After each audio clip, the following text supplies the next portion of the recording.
Hello friends, हमारी जो MCQ series चल रही है इसमें आज हम एक नया टॉपिक स्टार्ट करने जा रहे हैं। और जैसा कि आप लोगों के कुछ सजेशंस थे कि ईडियम फ्रेजेस की भी प्रैक्टिस करा दीजिएगा, तो आज का लेक्चर स्पेशली जो इम्पोर्टेंट ईडियम्स हैं जो मोस्ट प्रोबेबली एग्जाम में आते ही आते हैं तो उनको हमने लिया है। तो चलिए मेरे साथ साथ एक एक्सरसाइज की तरह आप इस लेक्चर को लें और मेरे साथ साथ नोटबुक और पेन लेकर बैठिएगा। And without wasting any time let's start. सबसे पहला क्वेश्चन पढ़ लेते हैं। देखिए, पहले तो डायरेक्शंस हैं। In these questions four alternatives are given for the idiom phrase given in bold in the sentence. जो बोल्ड में दिए गए हैं, जिसे यहाँ बोल्ड दिख रहा है आपको अंडर ए क्लाउड, तो choose the alternative which best expresses the meaning of the idiom phrase given in bold. पढ़ लेते हैं question. For his alleged involvement in espionage he is under a cloud these days. under a cloud idiom है। under a cloud का क्या meaning होता है देख लीजिए एक बार। experiencing cloudy weather, enjoying favorable luck, under suspicion and under observation. तो बात करें अंडर ए क्लाउड की, तो अंडर ए क्लाउड होता है आपका अंडर आ सस्पिशियन, यानी जब कोई चीज संदेह में होती है तब आप इस ईडियम को यूज करते हैं। क्लियर? अंडर सस्पिशियन ये आपका यहाँ आंसर हो जाएगा। चलिए आपके लिए कमेंट, एक तो आलीज्ड का क्या मीनिंग होता है और एस्पियोनेज का क्या मीनिंग होता है, ये फटाफट से आप कमेंट करके मुझे बता दीजिएगा। क्लियर? किसी की एक्टिविटी जो है वो अंडर सस्पिशियन होती है तब आप उसको कह सकते हैं अंडर अ क्लाउड। क्लियर हुआ? चलिए next question. We have appealed to him again and again, हमने उसको अपील किया again and again. There is no use flogging a dead horse now. लेकिन एक डेड हॉर्स को फ्लॉगिंग करने का कोई अब यूज नहीं है। एक डेड हॉर्स होता है मरा हुआ घोड़ा, उसको आप फ्लॉग करते हैं, उसको आप कोड़े लगाते हैं, यानी मरे हुए घोड़े को कोड़े लगाना। तो क्या मीनिंग होता है देख लेते हैं। Repeating our request, making him see reason, beating about the bush and wasting time in useless efforts. और डेफिनेटली देखिए डेड हॉर्स है, तो डेड हॉर्स पे अगर आप फ्लॉग करेंगे तो वो दौड़ेगा नहीं। तो यानी क्या है, सीधा सा। कई बार ईडियम का हमें हिंट भी मिल जाता है, ऑप्शन पढ़ ले हम डिटेल में तो हमें गैस कर पाते हैं कि क्या मीनिंग यहाँ होना चाहिए। तो फ्लॉगिंग ए डेड हॉर्स यानी एक डेड हॉर्स को आप फ्लॉग कर रहे हैं, तो इट मीन्स एक यूजलेस एफर्ट आप कर रहे हैं। तो wasting time in useless effort. Clear? See ये डी ऑप्शन आपका हो जाता है fourth. We shouldn't look down upon the raised of the earth. Razz क्या होता है आपके लिए comment. We shouldn't look down upon. Look down upon क्या होता है? Sympathize with, hate intensely, be indifferent to and regard with contempt. देखिए, look down upon जब आप किसी को नीचा दिखाते हैं, यानी you think you are better than somebody, आपको लगता है आप किसी से बेटर हैं। जब आप सुपीरियरिटी कॉम्प्लेक्स में होते हैं तब आप इस इडियम को यूज करते हैं। Clear? Think that you are better than somebody और समथिंग। जैसे कह दीजिए he always looks down his poor brother, वो हमेशा अपना जो उसका पुअर ब्रदर है उसको क्या करता है, नीचा दिखाता है। Look down upon. क्लियर? तो क्या हो गया, सिंपैथाइज विद, हेट इंटेंसली और be indifferent to, regard with contempt. तो क्या ऑप्शन होना चाहिए, हेट इंटेंसली या रिगार्ड विद कंटेम्प्ट? दोनों में देख लीजिएगा फटाफट से आपका आंसर क्या है। चलिए मेरा आंसर है रिगार्ड विद कंटेम्प्ट। क्लियर? बढ़ जाते हैं नेक्स्ट क्वेश्चन पे। Because of his misbehavior, he is bound to face the music. Face the music होता है get finished, get reprimanded, feel sorry, listen to the music. Clear? यानी face the music, तो get finished, get reprimanded, feel sorry, listen to the music. क्या option होना चाहिए face the music का? To accept और deal with criticism और punishment. आप accept करते हैं किसी क्रिटिसिज्म को और पनिशमेंट को। क्लियर? यानी बिल्कुल एक्सेप्ट कर लीजिए किसी क्रिटिसिज्म को, पनिशमेंट को, something for something you have done, जो आपने किया है उसके बदले कोई पनिशमेंट मिल रहा है, कोई आपको क्रिटिसिज्म किया जा रहा है, तो उसको आप एक्सेप्ट करना, यानी फेस द कॉन्सिक्वेंसेज, आप यू कैन से फेस द कॉन्सिक्वेंसेज, जो रिजल्ट्स हैं उनको आपने क्या कर दिया, फेस कर दिया। तो फेस द म्यूजिक हो जाता है आपका, finish sorry listen to the music, तो आपका ऑप्शन हो गया आंसर गेट रेप्रीमेंडेड। क्लियर हो गया? चलिए नोट कर लीजिएगा, फिर आगे बढ़ते हैं।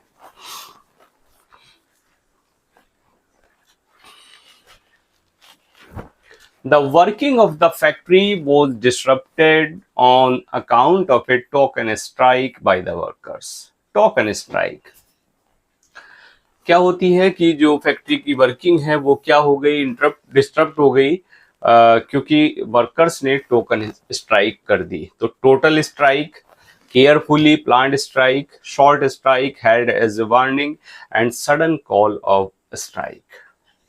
तो क्या आंसर होना चाहिए टोकन स्ट्राइक का, देख लीजिएगा एक बार। Total strike, carefully planned strike and short strike, held as a warning and sudden call off strike. भाई अचानक में स्ट्राइक हो गई, कोई शॉर्ट स्ट्राइक हो गई। तो देखिए टोकन क्या होता है, किसी भी चीज का टोकन होता है उसका एक सिंबल। क्लियर? तो यहां आपका जो आंसर होना चाहिए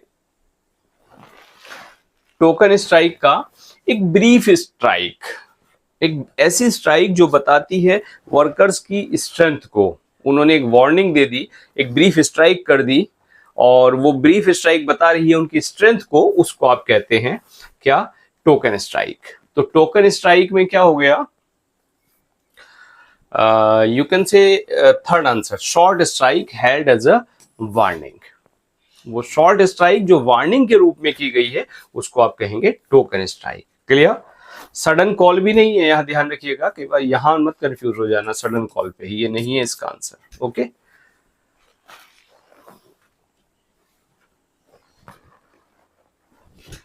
by opposing his proposal the fell foul of him। fell foul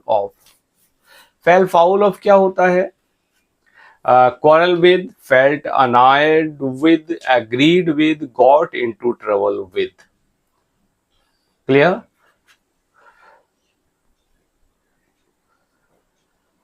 यानी बाय अपोजिंग, उसके प्रपोजल को अपोज करके, he fell foul of him, quarrel with, felt annoyed with, agreed with, got into trouble with। देखिए किसी चीज के जब आप अगेंस्ट हो जाते हैं तब आप इस ईडियम को यूज करते हैं, फेल फाउल ऑफ को। किसी के अगेंस्ट हो जाना या किसी को असॉल्ट कर देना, उस सेंस में आप इसको यूज करते हैं।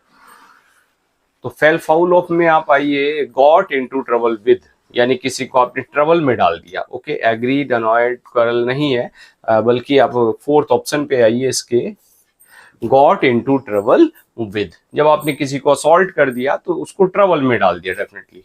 क्लियर? तो ये आंसर आपका 6 हो जाएगा, 6 का फोर्थ हो जाएगा। चलिए बढ़ जाए नेक्स्ट क्वेश्चन पे। Those who work by fit and starts, बड़ा कॉमन सा आइडियम है और बहुत पूछा भी जाता है, bye fits and starts seldom show good results. कि दोज हु वर्क, जो फिट एंड स्टार्ट्स के द्वारा काम करते हैं, सेल्डम शो गुड रिजल्ट्स, उनका जो अच्छा रिजल्ट्स वो रेयर ही होता है। क्लियर? तो rarely, disinterestedly, irregularly, regularly. By fit and starts क्या होता है, जब कोई आपने काम शुरू कर दिया और बस झटके ले लेके आप काम कर रहे हैं, यानी कैसा काम है आपका, इरेगुलरली काम है, तो उस इरेगुलर वर्क के लिए आप यूज करते हैं by fit and start. Clear? यानी यू कैन से कि जो सिंसियर स्टूडेंट्स होते हैं, they work not fit and start, वो फिट एंड स्टार्ट से काम नहीं करते। क्लियर हो गया? तो इरेगुलरली के सेंस में आप इसको यूज करते हैं बाय फिट एंड स्टार्ट को। तो आपका जो आंसर है वो हो जाता है ऑप्शन नंबर थर्ड।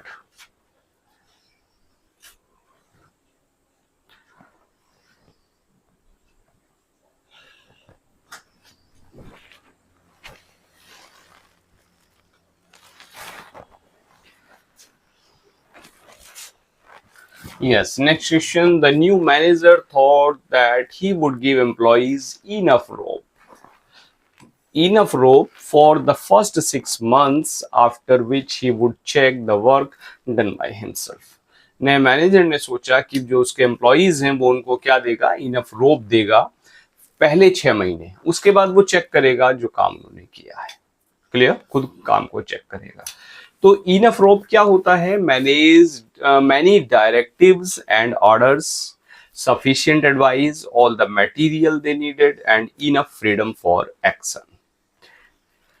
तो सोचिए क्या आंसर इसका होना चाहिए इनफ रोप का।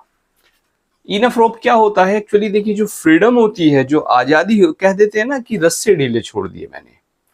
अक्सर आप एक ईडियम यूज करते हैं परिवार में, भाई इसके तो हमने रस्से छोड़ दिए, यानी इसको क्या कर दिया, इसकी चिड़िया छोड़ दी। चिड़िया छोड़ना बड़ा कॉमन सा ईडियम है जिसमें आप कहते हैं चिड़िया छोड़ दी, यानी आपने क्या कर दिया, उसको फ्री कर दिया, कोई मतलब नहीं है व्हाट ही डज। ओके, तो यहाँ क्या हो गया आपका ऑप्शन, आंसर होना चाहिए इनफ फ्रीडम फॉर एक्शन, यानी डी वाला ऑप्शन आपका ठीक हो जाता है।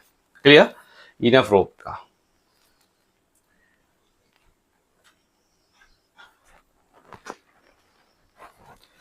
He was all at sea when he began his new job, कि वो all at sea था जब उसने अपनी नई जॉब को शुरू किया।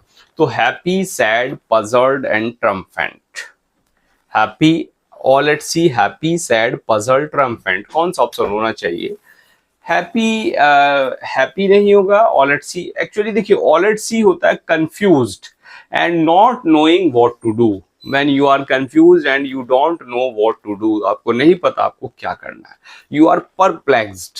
क्लियर, तो तब आप इसको यूज करते हैं इस इडियम को, एट सी को, ऑल एट सी। क्लियर, तो परप्लेक्स्ड हो गया यानी पजल्ड हो गया, तो आपका आंसर क्या होगा, हैप्पी, सैड, ट्रम्पेंट ना होके आपका आंसर होगा puzzled. He was puzzled when he began his new job. Yes, next question. The sweeping statement by the boss left the conscientious workers disgusted. जो वर्कर्स को डिस्गस्ट कर दिया स्वीपिंग स्टेटमेंट ने। तो स्वीपिंग स्टेटमेंट होता है race statement, unpremeditated statement, और thoughtless statement, और जनरलाइज्ड स्टेटमेंट। देखिए क्या होता है, बात करें आप स्वीपिंग स्टेटमेंट की, तो too general and failing to think about और फेलिंग टू अंडरस्टैंड स्टेटमेंट अगर कहीं होता है तो उसको आप कहते हैं स्वीपिंग स्टेटमेंट, यानी ऐसा स्टेटमेंट जिसको आप नहीं समझ पा रहे हैं, जो बड़ा जनरल सा है, उसको आप कहते हैं स्वीपिंग स्टेटमेंट। तो क्या कहिए, आंसर आपका होना चाहिए थॉटलेस स्टेटमेंट, ओके, और generalize statement, unpremeditated statement and rash statement. तो too general and failing to think about और फेलिंग टू अंडरस्टैंड, तो थॉटलेस होना चाहिए। ओके, कैसा स्टेटमेंट हो गया जिसको आप समझ ही नहीं पा रहे हैं बिल्कुल, और जो बड़ा जनरल सा है तो वो जनरलाइज नहीं होगा, वो क्या होगा, thoughtless statement. Clear,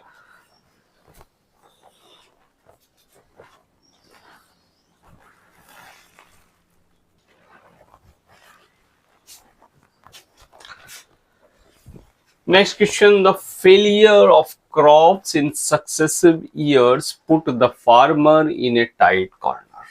In a tight corner, एक टाइट कॉर्नर में रख दिया किसको, फार्मर्स को, फेलियर ऑफ क्रॉप्स के फेलियर ने। क्लियर, तो टाइट कॉर्नर होता है in a closed room, in a small field, in a difficult situation, in a meadow. Tight corner कैसा है, टाइट है, इट मीन्स क्या है, कैसी सिचुएशन होनी चाहिए टाइट कॉर्नर में, इन अ डिफिकल्ट सिचुएशन। क्लियर, भाई अनएक्सपेक्टेड एक्सेसेस हैं तो आपको क्या कर देते हैं, कई बार एक्सपेंसेस आपके अनएक्सपेक्टेड हो जाते हैं तो वो आपको क्या कर देते हैं, टाइट कॉर्नर में रख देते हैं। क्लियर, तो आप कह दीजिए एक डिफिकल्ट सिचुएशन में, तो आंसर आपका हो जाएगा, क्या हो जाएगा, third, in a difficult situation, in a tight corner, in a difficult situation.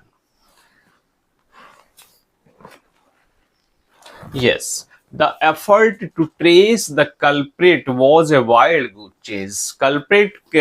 Effort to trace the culprit. Culprit को ट्रेस करने के जो एफर्ट्स थे वो क्या थे? वो वाइल्ड गूज चेज थे. वाइल्ड गूज चेज यानी एक वाइल्ड गूज का आप क्या कर रहे हैं? गूज एक बर्ड होती है जिसको आप कालहंस कहते हैं हिंदी में. तो एक जंगली कालहंस का आप पीछा कर रहे हैं, यानी एक ऐसे पक्षी का पीछा कर रहे हैं जो आपके हाथ नहीं आने वाला. क्लियर? यानी एक फ्रूटलेस हंटिंग और फ्यूटाइल सर्च, आइडियल सीकिंग और जेन्युइन एफर्ट. तो वाइल्ड गूज चेज आपका क्या होना चाहिए? देखिए, यानी फ्रूटफुल हंटिंग, एक ऐसी हंटिंग जो फ्रूटफुल है, नहीं, फ्रूटलेस हंटिंग यू कैन से. ओके. फ्यूटाइल सर्च, कैसी सर्च? जो फ्यूटाइल है, जो बेकार की चीज है उसको आप ढूंढ रहे हैं. Ideal seeking, genuine effort. तो आंसर आपका हो जाएगा futile searching. To wild goose chase यानी to search a futile thing, और you can say to do fruitless efforts. बिल्कुल फ्रूटलेस एफर्ट्स हैं आपके वाइल्ड गूज चेज अगर आप कर रहे हैं तो. Clear? The story does not hold water, okay, does not deserve appreciation, does not fulfill the requirements, cannot be believed and cannot be valued. Story does not hold water, तो does not hold water क्या हो जाता आपका? Does not deserve, किसको? Appreciation को deserve नहीं करती, fulfil जो रिक्वायरमेंट्स हैं उनको फुलफिल नहीं करती, कैन नॉट बी बिलीव्ड, इस पर आप विश्वास नहीं कर सकते और इसको आप वैल्यू नहीं दे सकते. तो डज नॉट होल्ड वाटर क्या होता है? होल्ड वाटर होता है कैन नॉट बी बिलीव्ड. यानी अगर स्टोरी को आप क्या कर रहे हैं? होल्ड वाटर है, इट मीन्स क्या है? उस पर आप विश्वास नहीं कर रहे. Clear? Story cannot be believed. Raj couldn't pay the bill. Raj bill को पे नहीं कर पाया, so he asked the owner to put it on the cuff. इसलिए उसने ऑनर से कहा कि वो इसको कफ में रख ले. यानी on credit, against his credit card, in his bank account, in his friends account. On the cuff. Clear? On the cuff हो जाता है आपका on credit. Clear? On credit. तो फर्स्ट वाला आंसर आपका हो जाएगा. कब कोई चीज आप ऑन द कफ होती है तो वो आपके क्रेडिट में होती है. बाकी तो ऑप्शन भी इरेगुलर हो रहे हैं, इररिलेवेंट हो रहे हैं इसके सारे. His statement is out and out a lie. Out and out क्या होता है? In every way complete. Clear? In every way complete. Out and out. तो totally, simply, merely and slightly. Out and out है कोई चीज तो completely आप कह दीजिएगा. Clear? What you said is out and out. जो आपने कहा वो क्या है? Completely out and out of my reach, and out and out ally. Clear? तो टोटली आपका आंसर हो जाएगा कंप्लीटली या टोटली.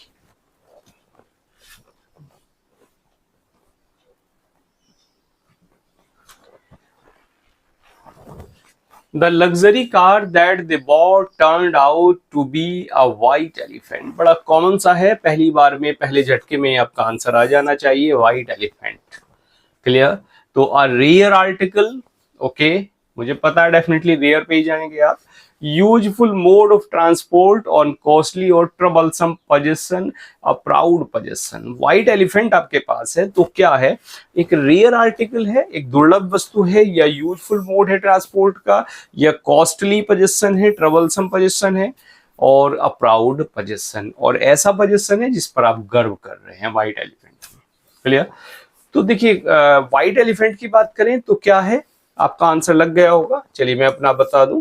व्हाइट एलिफेंट क्या होता है? कॉस्टली और कोई ट्रबलसम पोजीशन आपका होता है, तब आप इस इडियम को यूज करते हैं व्हाइट एलिफेंट को.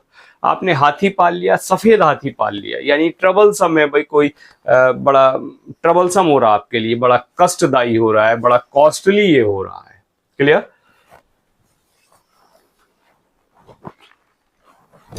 If you are fair and square in your work, अगर आप अपने काम में फेयर एंड स्क्वेयर हैं तो क्या होगा, यू विल डेफिनेटली प्रॉस्पर, तो आप निश्चित रूप से प्रॉस्पर हो जाएंगे, संपन्न हो जाएंगे। Active, honest, business like and authoritative. तो फेयर एंड स्क्वेयर की बात करें, क्या होता है, एक्टिव की बिजनेस लाइक, ऑथोरेटिव, ये आपका आंसर यहाँ इन दोनों में होना चाहिए। देखिए एलिमिनेशन पे जाइए तो कोई मतलब नहीं बिजनेस लाइक और ऑथोरेटिव का। तो active, honest, fair and square क्या होता है, बिल्कुल ऑनेस्ट। तो जब कोई बिल्कुल ऑनेस्ट होता है and according to the rule होता है, तब आप उसको कहते हैं फेयर एंड स्क्वायर। कोई चीज बिल्कुल ऑथेंटिक है आपकी, अकॉर्डिंग टू रूल है, ऑनेस्ट है, तब आप इस इडियम को यूज करते हैं। There is no love lost between any two neighboring countries in the world. No love lost between. प्रेम न खोया गया हो। क्लियर? नेबरिंग कंट्रीज में इन द वर्ल्ड, यानी stop loving, not on good terms, forming a group and have good understanding. No love lost यानी do not like each other, do not like each other. तो not loving, stop loving, not on good terms, forming a group, have good understanding. तो देखिए नीचे के दो तो फिर आपके हैं ही नहीं बिल्कुल।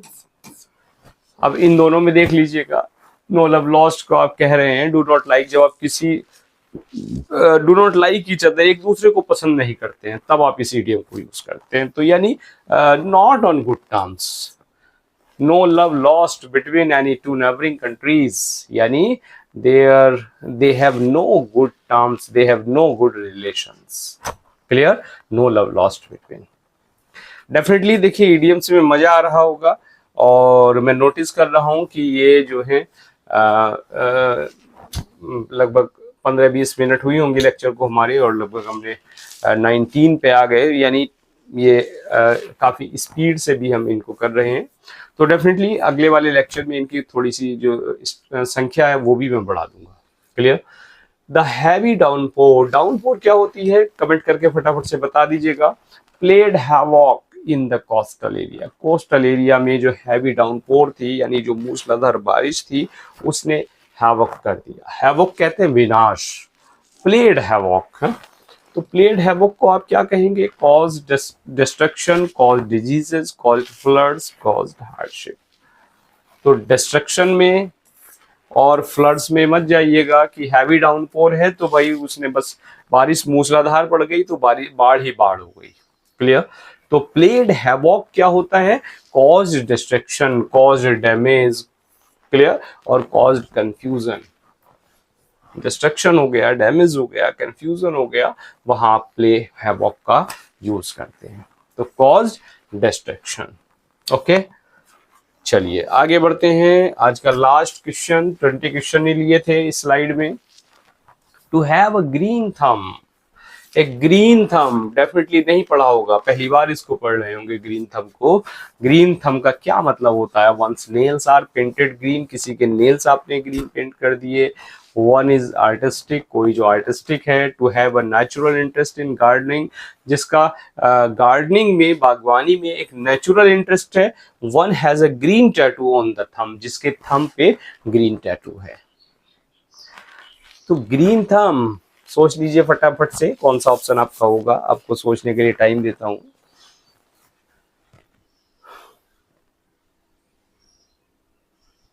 चलिए हिंट दे दूं, a person good at making plants grow, एक ऐसा व्यक्ति जो प्लांट्स को ग्रो करता है।